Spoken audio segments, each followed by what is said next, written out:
Welcome back, Golly Vibes family. I pray everybody's doing good, doing well. If this is your first time here, welcome for the first time. If you are a faithful viewer, welcome back. Today's show is going to be a very, very good show. Hey man, we're going to go into the depth of selling your soul in Hollywood. I know a lot of people are saying, selling your soul, selling yourself.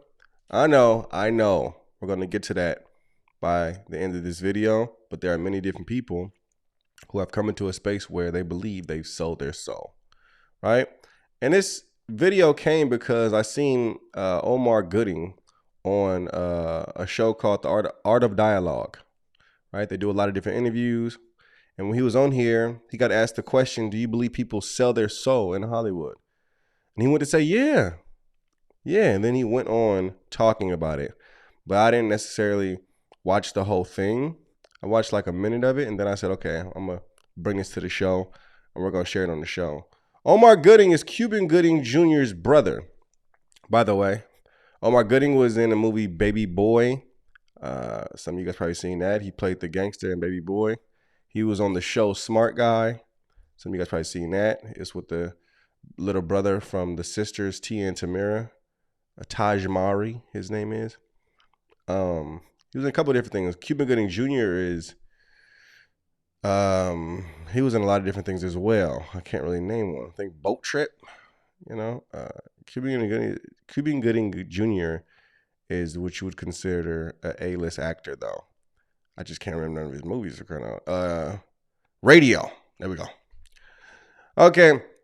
So Omar Gooding was just talking about different people in Hollywood and how people get in different spots in Hollywood. And this is what he talked about during this interview. Well, this section of the interview I wanted to show you guys. So that's what we're going to go ahead and jump into right now. Check out this clip of Omar Gooding talking about people selling their souls in Hollywood. Selling your soul in Hollywood, is that a real thing? Oh, yeah. I believe it begins with the choices you make with what you find acceptable. If you get a role and it requires you to do certain things that you think is acceptable and you do them, then you'll get that call. Then you'll know. One thing always leads to another. It's not like you walk into Hollywood and they go like, "Hey, red pill, blue pill, which one do you want?" No. They put you through the test. They know who they can get away with what. People do things on camera because they're comfortable doing them. If they're uncomfortable doing them, they shouldn't be doing them. It's just that simple. That's when problems happen. Problems and cases and situations and all this inappropriate because you weren't comfortable doing it anyway, but you did it. And now you want to come back and say, I was so the whole time, I couldn't believe it. But the people doing the hiring go, I think they like this, or I think they're with it, or they're okay with it. I think they'll do it. This makes sense. Oh, they look like a natural. Oh, they're crying, this and that. They're fine. You okay with nudity? They strip. Oh, they're fine. They're good. And then later they come out and say, oh, I was damaged and they told me I had to, or else if I don't put on this lipstick and dress, I'll never make it in Hollywood. Nobody says that shit. They just put it in front of you. So you want to do, we can do a dress. Oh, hell yeah. They slide in that dress, zip it up and put the lipstick on and the eyes and they're happy with it. They're comfortable doing that. They're fine. That's them. They're good. That's the people that do it. It's the ones when you come to see if Omar put the dress on. Yeah, no. No, it's not me. I say the dress, but it's a metaphor for just doing things that I think are unnecessary, especially for comedy. I wasn't the Three Stooges type of guy. I'm not the one I walk in and I trip and fall. You ain't got to hit me in the face with a pie. Oh, now I'm funny. Ha, ha, ha. Nah, just give me the line. I'll make it funny. I'll figure a way to say it cleverly that'll make everybody laugh. I don't have to trip and fall. I don't have to walk into a screen. Oh, jackass. No, I don't. That's not how I am. So it's easier for me to turn down things that I go, nah, I'm not going to do that. Why would I do that? That make me look foolish? No. My character, my fan base likes what they like. So when I get feedback on, man, I loved you in this role, I loved you in that role, and they say things like, man, everything you do is solid. Like, that's cool. Thanks. I've done some things that overall as a project probably weren't solid, but my contribution to it was, when they see you, you don't let us down. Cool. I think of them when I choose roles.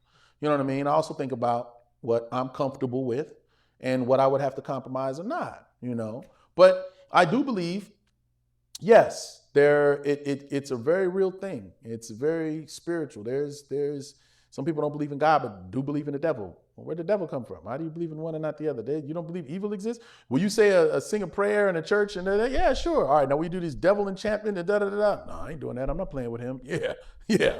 You know it's... You hear what he said? Some people believe in God but don't believe in the devil.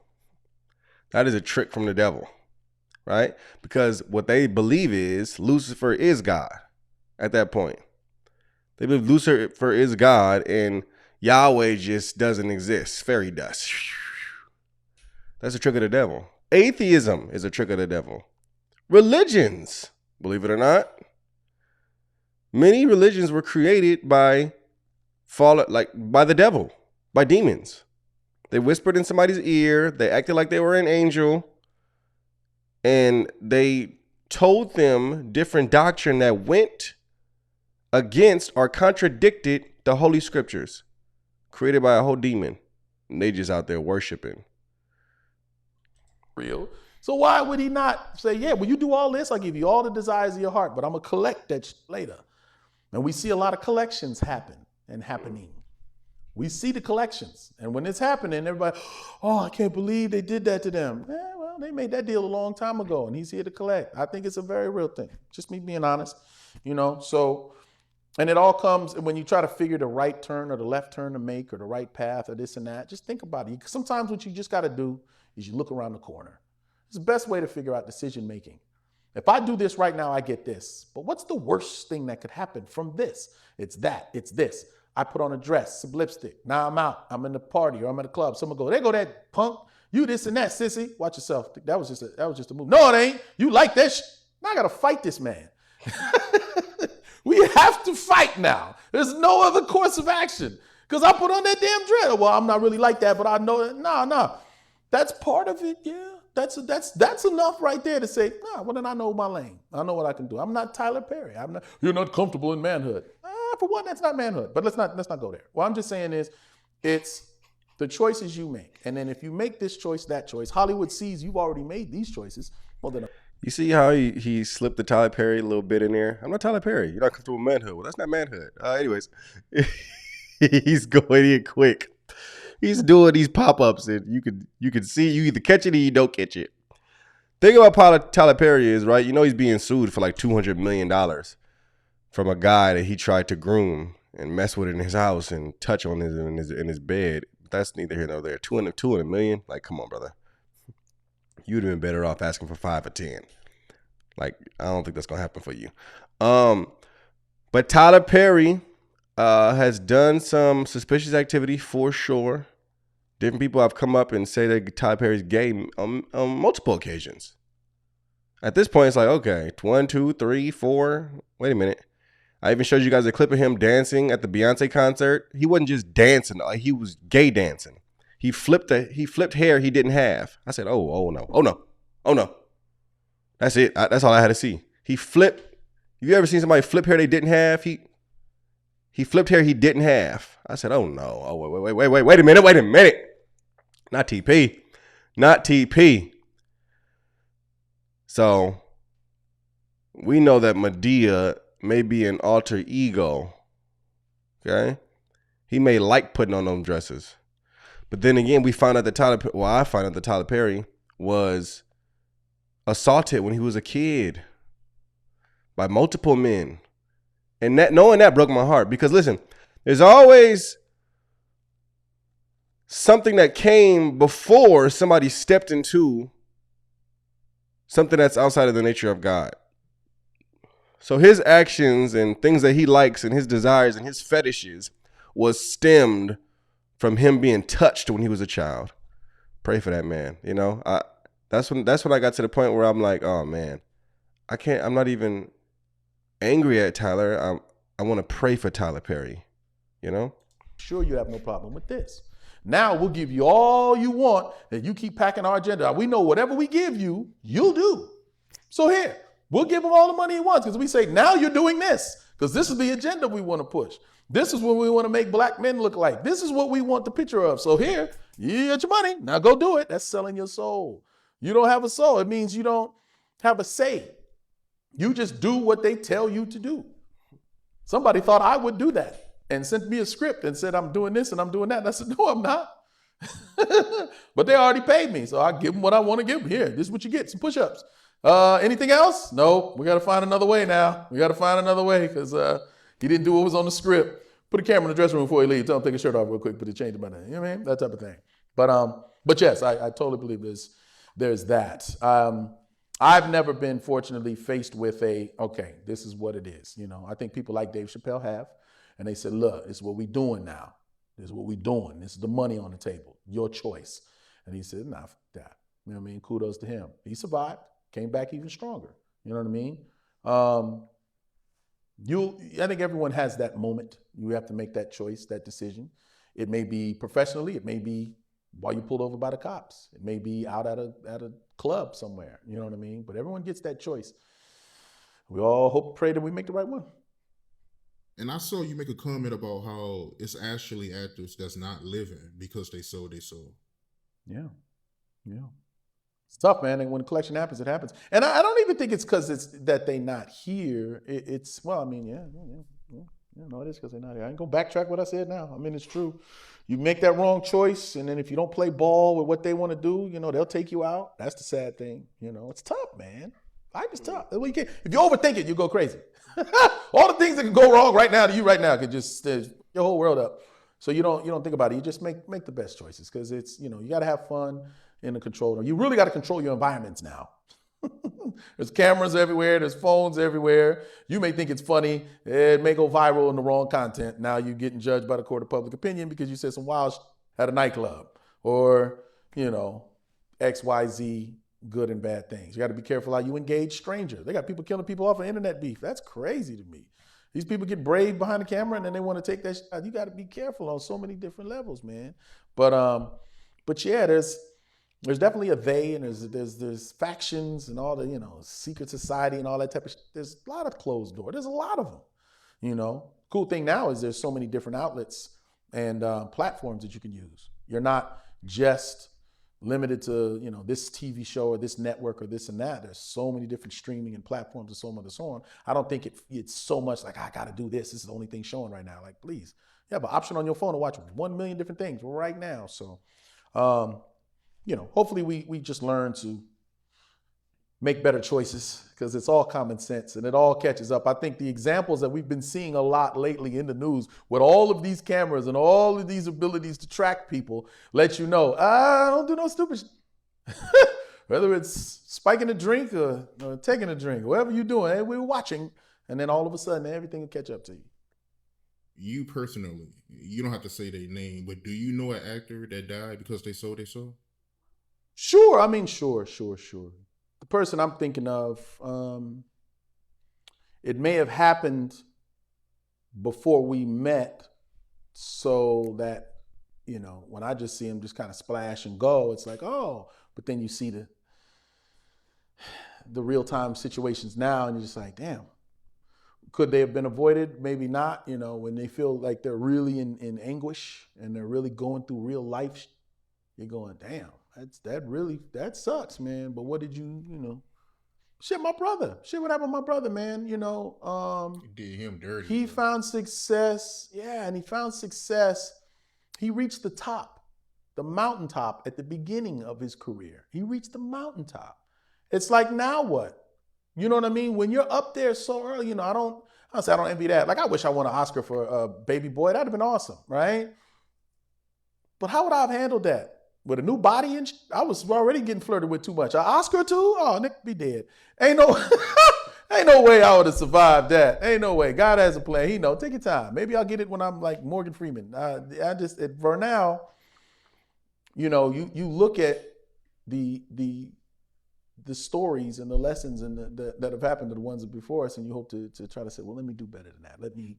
That can't be me. Maybe I won't do this as much or that. I'm sure my brother looks at a couple things he did and was just like, yeah, I probably shouldn't have did that. But not criminal just bad judgment that makes it look bad. Like when he was going through a lot of the stuff, people were saying in the comments, because that's the world we live in, the comments. People were like, oh, we already knew he was a wild boy. They didn't say he was guilty. They just said, we just know he's wild. That's how he is. He likes to have fun. He's enjoying himself. He won.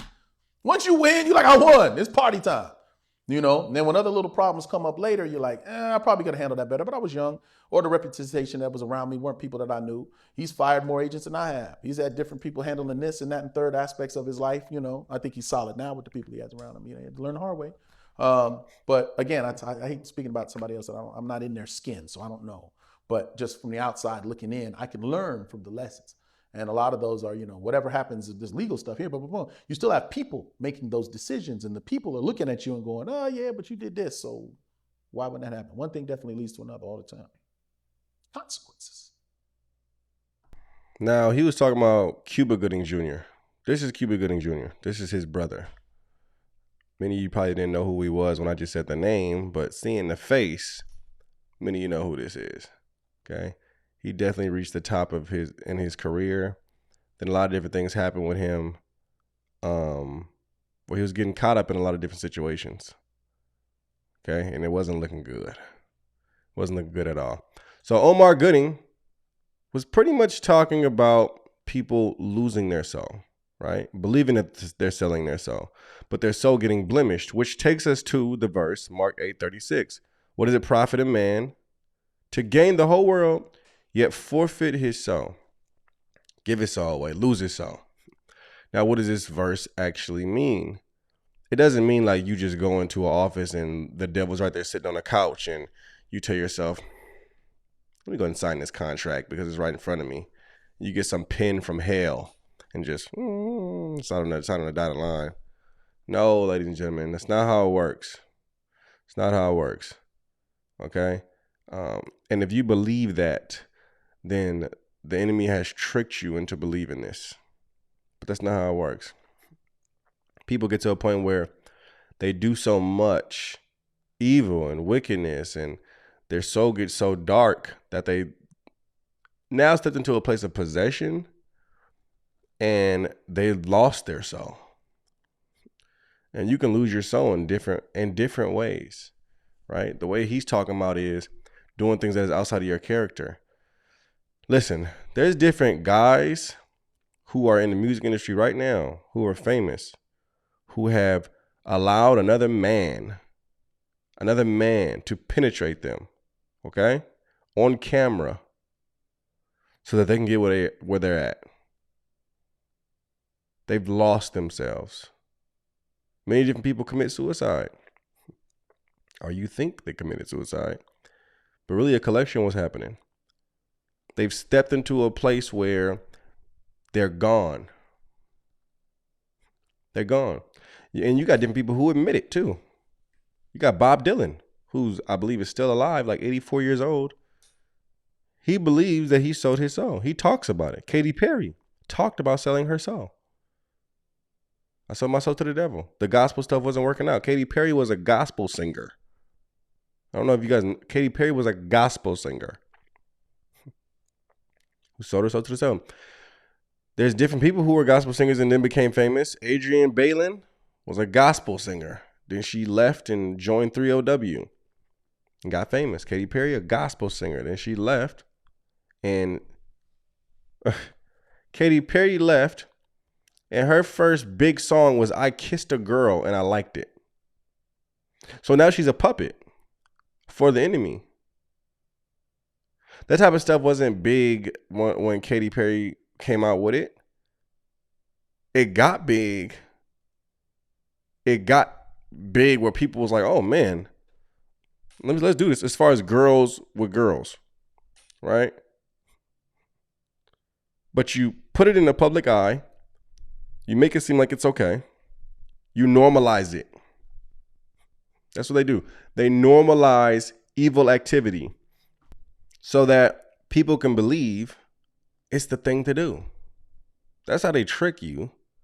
Guys, how many of you guys couldn't wait till you turned 18 and 21 so you could legally drink and you could legally club and you could legally do what you want to in these different spaces that they made you think was fun? Why? Because they normalized it. They normalized, and nowadays they're normalizing women just giving their bodies up to anybody. How do they do that? With different music artists talking about it and them sharing it everywhere. You got different music artists like Cardi B, different individuals who talk about private bedrooms matters on songs and music. And they talk about messing with different guys and they at home married. So now you got different individuals who have listened to these people out here just throwing themselves left and right, disease here, disease there, all because they listened to somebody that they love listening to, who's become an idol and a role model for them. Now they're out here miserable. While the girl who was talking about it on the song is at home with kids and a husband. Not only that, but not even letting her kids listen to her music. Y'all don't want to. So how they get you into a space where you listen to it and you're just brainwashed by it? Ain't that crazy? You could be used by the enemy as a tool, as a puppet, because money has become your God. So you're willing to do anything for the dollar bill. Step out of it. Snap out of it. So the conclusion is, can people sell their soul? No, it's not yours to sell. It's not your soul to sell. You can lose it for sure. You can get yourself into different predicaments that continue to blemish your soul and your judgment to the point where you're just lost in a body. And now you're just sealed in carnality. You're sealed in your fleshly desires, and you're sealed outside of God's character. That's scary. When you want to die to yourself, but you can't. Don't be that person. And for those who think that you sold your soul, snap out of it. It's a lie from the enemy. Anyone can step into salvation. The Lord has made it so. If you are breathing, you still have a chance to step into your purpose. And your purpose, whether you know it or not, is in the will of the Father. You wanting to be a doctor, a lawyer, a rapper, a singer, an artist, that's not your purpose unless it's in the will of God. You can be different things, right? Like you could be a doctor, you could be a lawyer, and these are good things to be. I'm not going against it. But unless you are grounded in Christ, it's all vanity. There's nothing behind it. It's just a successful career as far as the world is concerned.